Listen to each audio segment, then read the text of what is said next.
Hi everyone, welcome back to another video. In today's video, I thought I would take you around the garden this afternoon and share an August update on what the garden is looking like, what I'm growing, what my plans are for the coming months, just to document what everything is looking like here at the start of August. So if you're new here, hello, my name is Robyn and I live here on the south coast of New South Wales, Australia. I run a small cut flower farm here on the property where we sell at local markets. I also work as a bush regenerator and make these YouTube videos here online sharing about how to garden, permaculture and starting a flower farm business, which has definitely been a learning curve this year. All of my gardens that I have throughout the property are predominantly no dig, meaning that I have just placed cardboard on top of the grass and then organic matter on top of that to create garden beds. We have a fairly mild climate here, so we can grow all year round. Obviously it's very seasonal what we grow, but there's still lots of flowers in the garden right now and lots of bees and pollinators around, which is really nice to see. It's the last month of winter and it definitely has not been feeling like winter. It's been a very, very warm winter. We've had things flowering and opening up and wanting to grow much earlier than they usually would. So I think it's going to be an interesting growing season, and I definitely want to keep up these monthly garden tours to document what's going to be changing, because I know a lot is going to be changing over the next coming months. Another thing, I haven't gone through the garden right now and weeded all of the garden. There's weeds in the pathways, things that need to be deadheaded. It's a very real garden tour that I'm going to show you. Definitely could have tidied up a little bit, but we're just gonna show what it looks like at the moment. We do have a lot of jobs to do this week that I'll film in like a weekly vlog, so things will be changing, but for now I'll turn you around and show you what this area of the garden looks like. So this is an overlook of this garden here. This is closest to the house, and I kind of call this my cottage permaculture garden. I follow permaculture principles mainly to grow a lot of food, and in this garden it's closest to the house and we have a lot of flowers intermingled with veggies, greens and herbs. You'll also have to excuse the washing because I still not dry yet, but anyway, real life here. So I'll take you over to this area first. This is where I planted those pak choy and some spinach in a vlog a few weeks ago.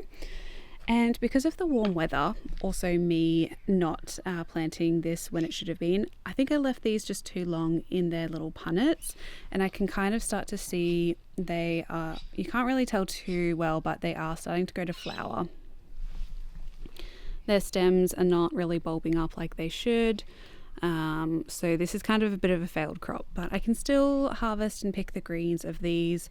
The silver beet, on the other hand, is doing fine and is looking really healthy, and I am so excited to have green all around here and be able to harvest bulk silver beet because we do eat a lot of this. I have a few little pots here of leftover bulbs. These were actually from last year that I just kept in the same place. Got a few hyacinths there and a few anemones. I have another bed of these down in the flower farm area that we'll get to, but it's nice to have these close to the house where I can see them next to my office. This area next to that is a little bit messy. I originally had some strawberries planted in here, and you can see they've taken over the pathway. It's a job for another day, but that's just the reality of having strawberries when you plant them in the ground and not in a raised bed. But next to that, I have some snapdragons that have started to flower. I have been picking some of these and selling them in some jam jar posies I sell at the markets.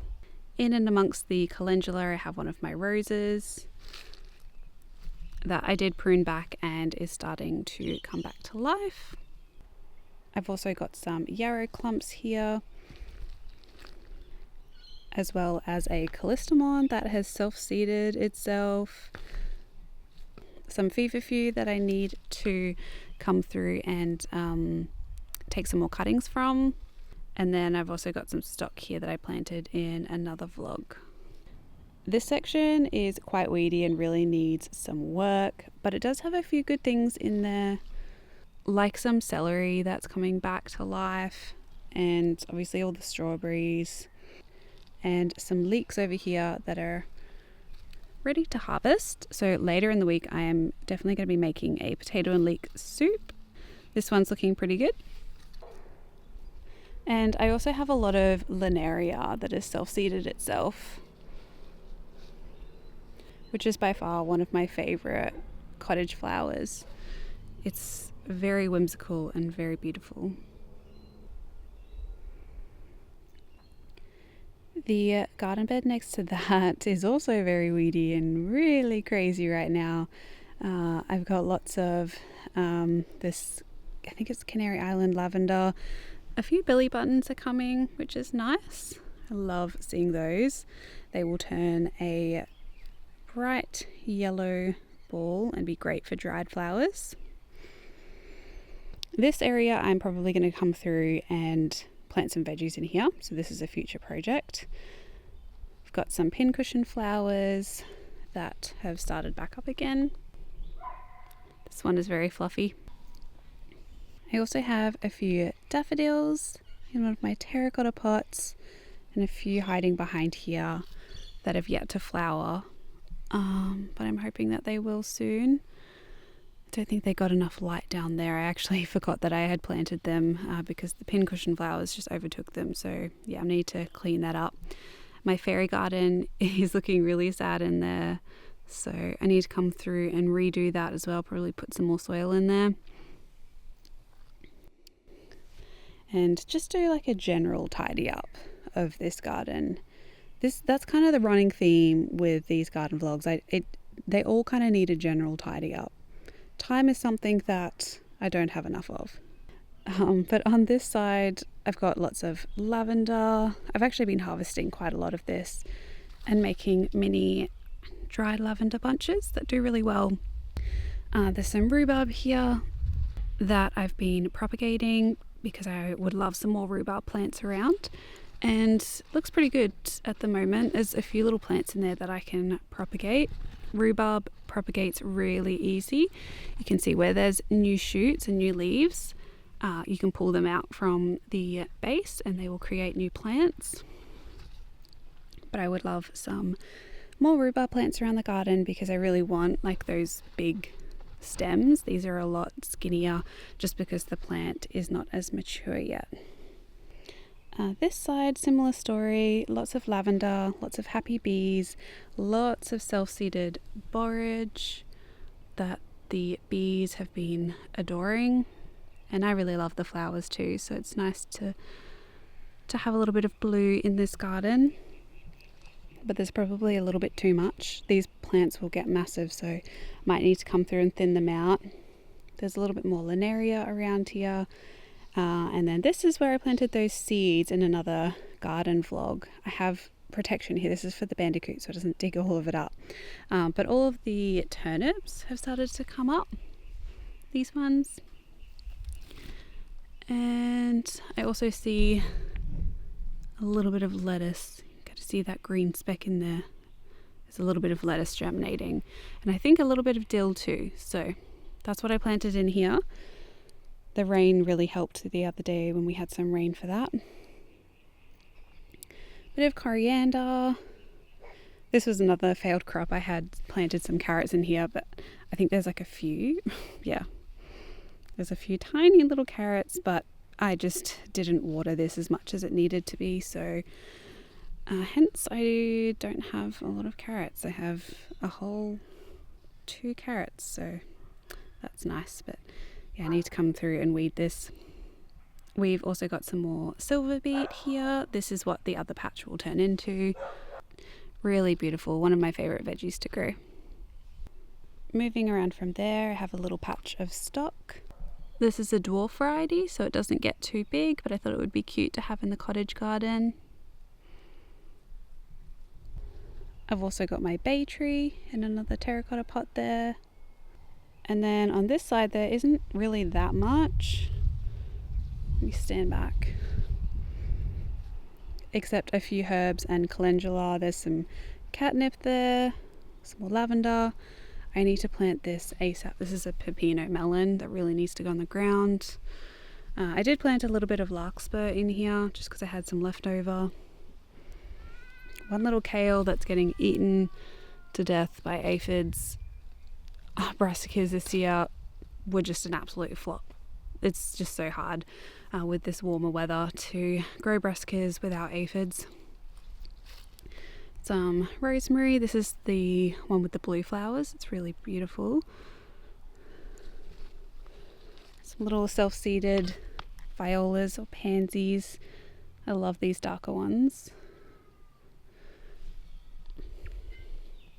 Got some Italian flat leaf parsley that we harvest so much of. This one plant has just been so great. It's probably the number one herb that we use in cooking, as well as some thyme and some curly leaf parsley in there that is actually self-seeded, and you can see all these little babies there. So I'm actually going to come through and transplant some of those to plant in some pots for my balcony garden.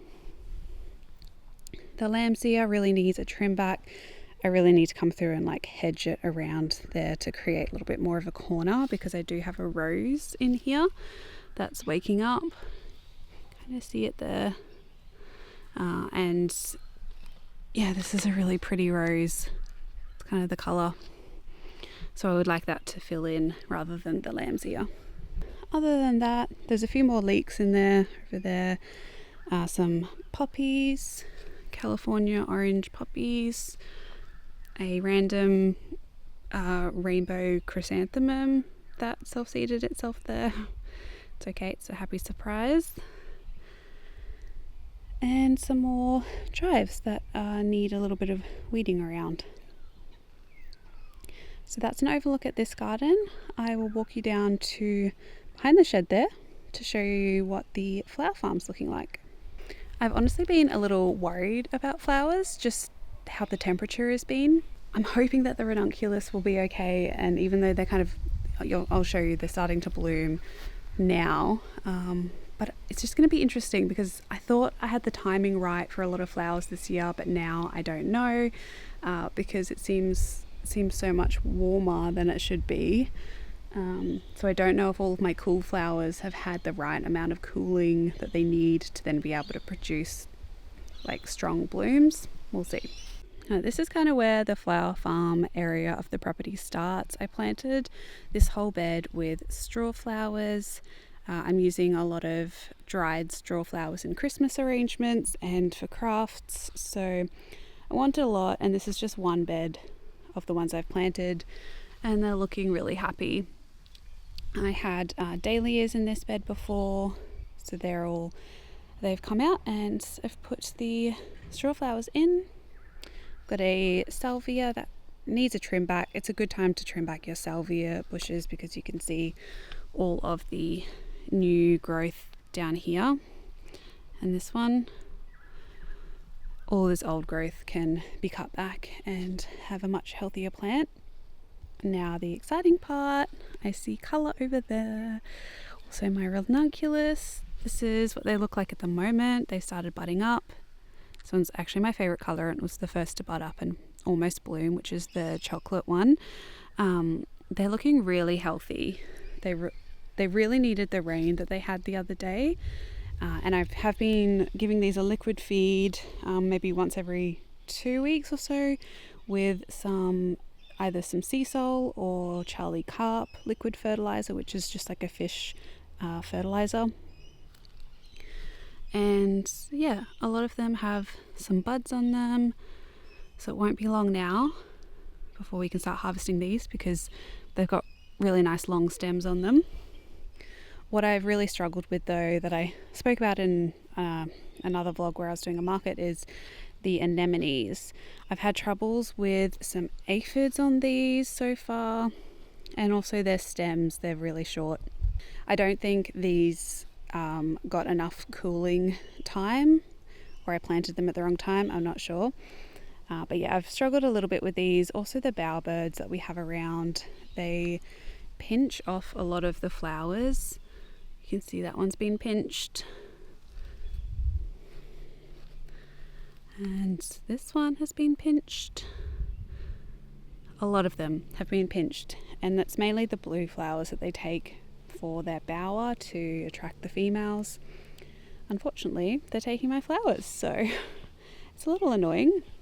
But I have been using some of these in jam jar posies, and I also like them inside, so I'll persevere with them, but I don't love them.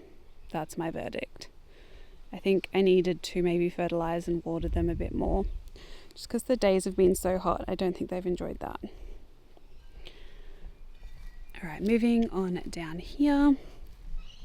This is the main flower farm area. Sorry about the sun.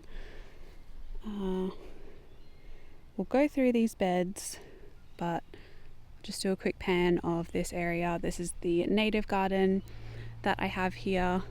I say native, they're not all native to like this area, and a lot of them have been genetically modified, some of like the leptospermums, I think, but mostly native. The stars are definitely the Phacinia. This is a knobby club rush. I've got a few that line this area, and I have filled in a lot of this area, the front sections, with grasses and like grass-like shrubs. Like some of these, I propagated some billy buttons that have started to bloom up. Along the whole back of the fence I have more straw flowers, leptospermums. I have some bamboo grass here, or stout bamboo grass, I think that's what it's called, which is a native grass that the birds will love. A banksia. I have a leptospermum there, which is a lemon tea tree that smells beautiful. All through here, they're really small, but I have planted this whole area with billy buttons. And this whole area is just a no-dig bed where I lay, cardboard. We have biodegradable kitty litter that we use because we don't have anything like edible in this area, and sugarcane mulch, and then anything from the garden that will break down over time, I just layer it on. And then eventually I dig a hole in here, fill it with a bit of potting mix or compost, and then plant into that, and then mulch it, and it's worked well so far. So I'm going to continue doing that just like down the line there, filling in all of these gaps with like billy buttons and grasses and everlasting daisies. I've got this is the golden everlasting in there. I've got two of those, one there and one in that little plant protector cage there. In terms of some of the natives, this is I think it's cardwell. This one here, this leptospermum, it's almost about to flower. I also have some westringia in here, coastal rosemary, some thryptomene that looks so sad, and I don't know what I've done to this. It might just need a trim, or it's not happy. I don't know. And then another leptospermum. I think this is this is Starry Night. Yeah, Starry Night, I think. Just really pretty foliage for floral arrangements. And then a few more leptospermums down here. And then down the very bottom of the property, this is where all of the larger native trees are, and there's also a pear tree. I won't go through all of the trees. Maybe on my Patreon I'll do a more in-depth tour down there on how everything's going. But over here, this is where I have some homolanthus, which is the bleeding heart tree, a native to this area. And again, this was a no-dig bed that you can see it has cardboard down. And I've just filled this with worm castings, compost, mulch, leaves, and planted some rhubarb in here. The hope is that these will grow up, kind of shade the rhubarb. The rhubarb, it's really small at the moment, and there's also so much like mushroom fungal activity in here that's looking quite funky. But yeah, they're pretty small right now, and getting a little eaten by slugs by the look of it.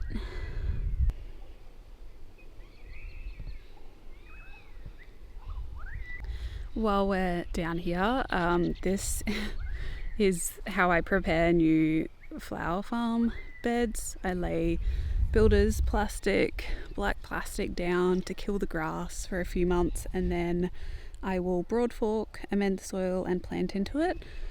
This is the bed down here that we've done, which has got the feverfew in there. I need to fill in the last few plants, but these are growing pretty well. And then we've got our raspberry canes here that haven't quite woken up yet.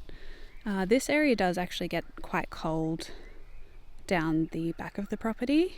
It's really interesting. It's like a whole new microclimate down here where we get frosts, and yeah, it's just a little cold pocket in the garden. So a good place for cold tolerant plants, including the raspberries, which need a bit of a colder time period to regenerate. I did just plant these a few months ago, really, before winter, in autumn, so they haven't ever fruited here before, but I do see like that the stems are still alive, and like I can see there's new growth coming down there, so I think they'll be fine. I should have come through and removed all of these nets before I did this tour, but you'll just have to use your imagination for some of them and see how it looks next time. But in this row here down the bottom we have some stock. I've got a few extra larkspur here, and this really needs to have the net taken off. You can see they're almost starting to touch the top of the net.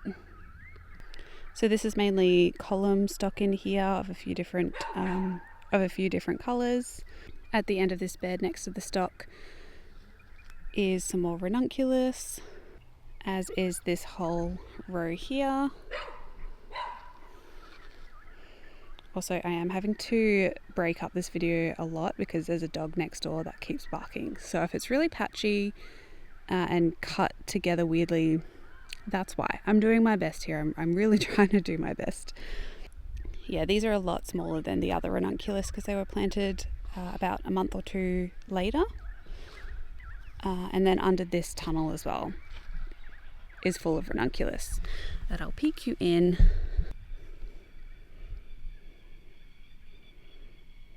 It's looking pretty good. So that was that bed over there, and then down on this side is all larkspur. This is the imperial mix. There's a mix of different colours in here. I'm not sure how this is going to do because I can see maybe I planted them too late. Any advice would be appreciated. They look like they're all kind of going to flower, and that's not really a stem size that I can use. So maybe I need to come through and pinch them. I don't know. If you have any advice for larkspur, please do let me know. I have some more stock in this row. I've got some dwarf stock here that was just a bit left over, and some more column stock here. Moving down, I have my snapdragons. This is a mixture of Tetra and the Costa varieties here, which then moves mainly into Tetra, which is, these are planted a little later, and then some more column stock at the end. So a bit of everything in this bed. On the other side, this is another patch of straw flowers. This is all just a mixed packet, so a rainbow mix, which is what I really want. So I've got these ones, which are definitely a good size and looking really healthy. Then these ones were planted in a weekly vlog. And then in this tunnel, there's also some more that are also a pretty good size in there. So I will take this tunnel off over the next few days because they're definitely more than ready to come out. I use these tunnels because we have bandicoots and other animals that just like to dig up the plants, and I really can't afford that to happen, so that's why I use these. The row over has my status that is putting on a new flush of growth. So we've been harvesting these for fresh to dry arrangements for the markets, but they're just looking a little bit messy and scraggly, so I think I'll pull these up after these flower and plant some new ones in here. On this side I've got a new bed already and a random status. I might plant this all out with status that I have ready to go. Need to tidy up this area, just fill in the gaps with some more status seedlings, and I really need to weed this area. This is my next job I need to definitely do, just weed the pathways, put some mulch down. But this is all my cornflowers back here that have self-seeded themselves in the pathway, but I don't really mind because I don't really need a lot of these, just a few to kind of brighten up the bunches. Also a random sunflower that didn't want to die over winter.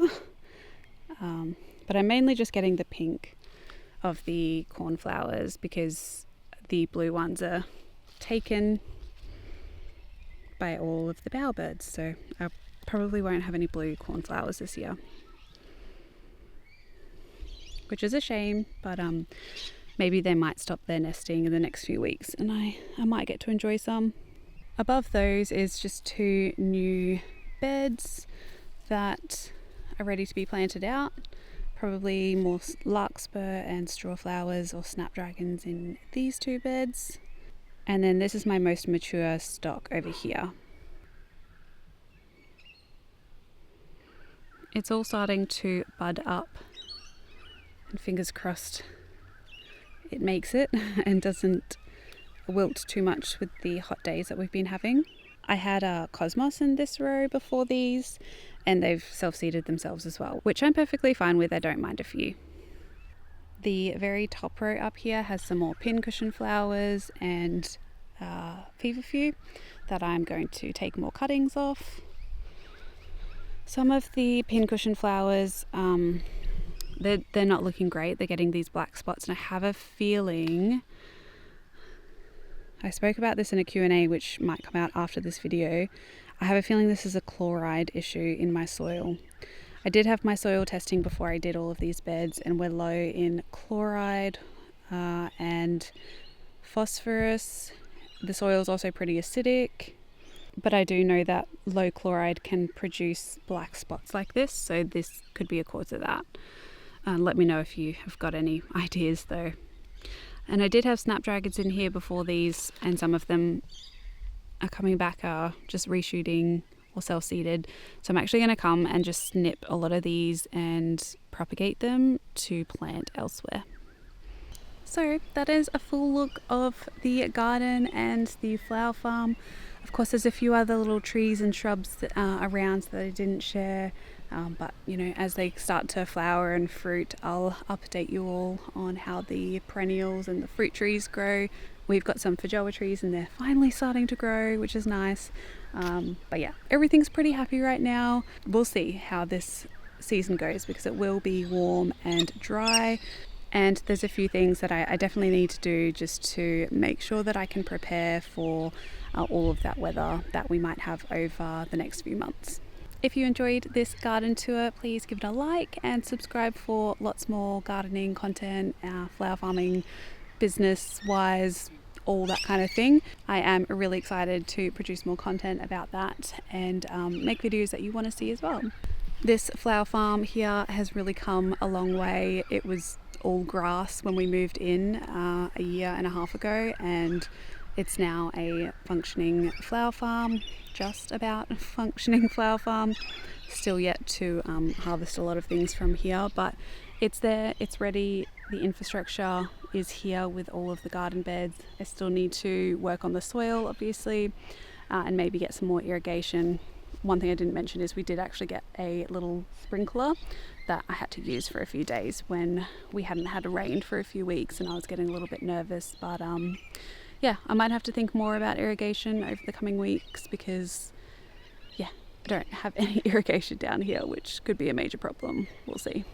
If there's anything more in depth that you wanted to see in the garden, please let me know and I can focus on that in a weekly vlog or an upcoming video. And if you've got any questions, always leave them in the comments and I'll reply, or I'll answer them in some kind of video in the future. So thank you so much for watching this video. I didn't have a cup of tea doing this garden tour, but I'm going to go inside and make one now. But thanks so much for watching. I hope you're having a lovely day wherever you are in the world, and until my next one, happy gardening everyone. Bye.